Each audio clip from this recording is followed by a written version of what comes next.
Oh, the recovery just, it goes off the charts. Like between the Vespa when I started, and I used Vespa for years as a traditional high carb athlete.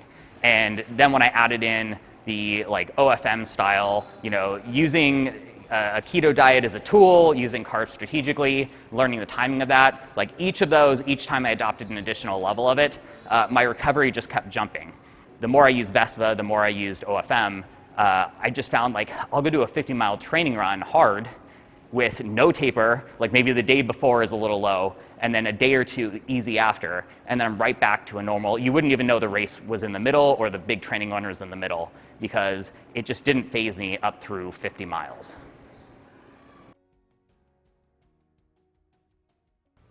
Hi again. I'd like to follow up on my vlog where I talked about trusting your own experience because frankly, science begins with observation. Like the athletes I work with, you have to trust yourself. They trust their own experiences from using Vespa and becoming fat adapted, even though it has gone directly against all the science and expert opinions. But in the end, this yielded both the health and performance results their experience told them that were attainable. And it even led to the groundbreaking Faster study. If you are new to Vespa, you're probably really skeptical as it counters what you believe you know. Well, you're not alone. People like Vespa user Nick Coury, who recently set a US record for running 173 miles in 24 hours and doesn't race nor train now without using Vespa, thought Vespa was a snake oil, bogus, and a gimmick before having to try Vespa as a last resort during a race where his conventional fueling went sideways. Have a listen to what Nick says. All right. Hi, I'm Nick Coury. I'm 34. I'm a software developer for Google and help out at AirViper Running, which is a company I'm an owner of. Founder. I'm an ultra runner, trail runner, love to run long distances, pretty places. My best accomplishment recently, I set the 24-hour American record at the Desert Solstice Track Invitational with 173.015 miles, and that's it. So Vespa, a lot of people don't really know what it is. When I first learned what it was, I thought it was snake oil. The back of Ultra Running magazine, every single issue was this big ad for Vespa, and there was a smiling runner and like this bee wasp logo. I didn't know it was a wasp at the time. And I looked the stuff up, and it's like $7 a pack, and there's like, what, 5 calories in it or something. And I'm like, why would anyone buy this? Like, gels have got to be better on every front, from cost to calories to everything else. So I wrote it off for years. And then a friend of mine locally, for some reason, he gave me 2 packets. He's like, you got to try this stuff. This stuff works. And so I took them, and I had a 50-mile race that weekend. And I'm willing to experiment. I try new things. So I'm like, I'll give it a go. I'll bring them with me, figuring like I'll just stick to my normal nutrition. And the race itself, it was supposed to be like perfect temperature, like 60, a nice day. And the last couple of days, the weather shifted. It ended up being 40 degrees, dumping rain, starting a couple of hours in all the way to the finish. Only 30% of runners even finished, as like the course was flooding. Everyone was going hypothermic. Like gusts of wind all over the course were hitting 30 or 40 miles an hour, like almost blowing you off the mountain. So starting halfway through, like I stopped and put like a trash bag under all my clothes just to try to stay warm enough. I couldn't stop for more than 20 or 30 seconds at an aid station because I was actively going hypothermic from there to the finish. And so at that point, I'd done a bunch of ultras, 50-mile, 100-mile races. I knew my nutrition. I knew it worked. I knew it didn't. I knew I needed, a bunch of carbs. Like I started fueling at mile 2 at every race, and I would consistently take in calories multiple times an hour. Because if I didn't, I'd start bonking maybe mile 30. And so in this race, I started out normal fueling. The first 20 miles, I probably had about 500 calories. And from there, I expected to need something like 1,500 more calories to get to the finish without running into energy problems.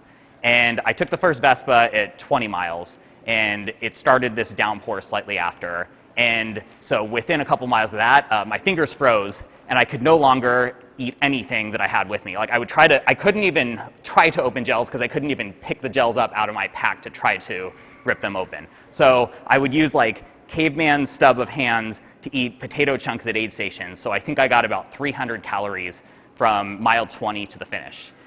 Except I'd taken the Vespa, the first one, at 20, and then I got an aid station worker to take the other Vespa out of my pack at mile 35 and feed it to me. And I had zero energy issues from there to the finish. I was rock solid. I pushed, like I had to keep pushing because I was getting so cold. And I was worried the whole time. I was like terrified. I'm gonna bonk, I'm gonna end up having to walk, and my race will not only be over, like I might be in danger out here. And that never happened. I was great to the finish, and then felt how I'd expect after, and I was just floored. This shouldn't work. Like unless this stuff actually works, this shouldn't happen.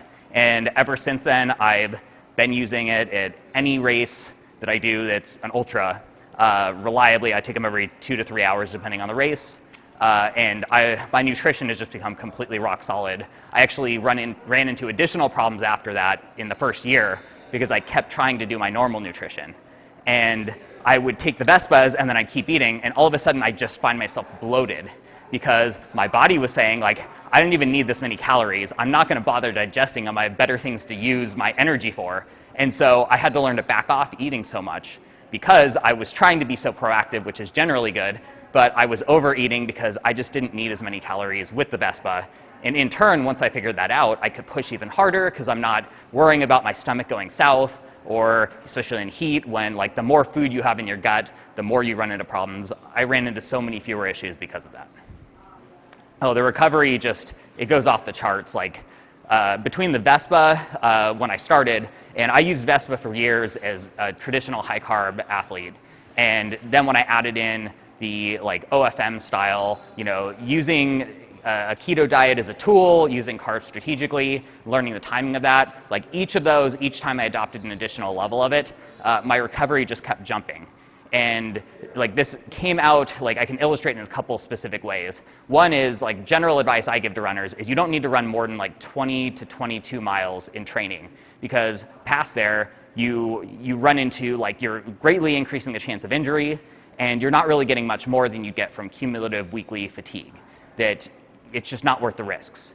And the more I did this, the more I realized like not only does like 20 to 25 miles feel like nothing, like I actually think I'm at the level where I need to push further in order to get certain adaptations that are now possible and were completely impossible before. I'd do a 50-mile race as a training run typically, and I would have to taper for a week or two. I'd have to recover for 2 or 3 weeks before I could get even back to normal training. And the more I used Vespa, the more I used OFM, I just found like I'll go do a 50-mile training run hard with no taper, like maybe the day before is a little low, and then a day or two easy after, and then I'm right back to a normal. You wouldn't even know the race was in the middle or the big training run was in the middle because it just didn't faze me up through 50 miles. Now, listening to that, Vespa has built a loyal, almost fanatical following based on each individual's observation and experience in the real world. Like Nick, these are breakthrough moments for each person. Breakthroughs in science often come from the fringes and are often ridiculed as snake oil. In our case, it's technically wasp saliva. So why wait to have your breakthrough moment? Grab a 12-pack of Vespa today and, like Nick, experience the metabolic freedom of fueling with your own limitless energy and learning what that's all about. If you are new to Vespa, we have a first-time, one-time trial offer of 4 pouches of Vespa CV25 for only $20, and this includes free shipping and handling.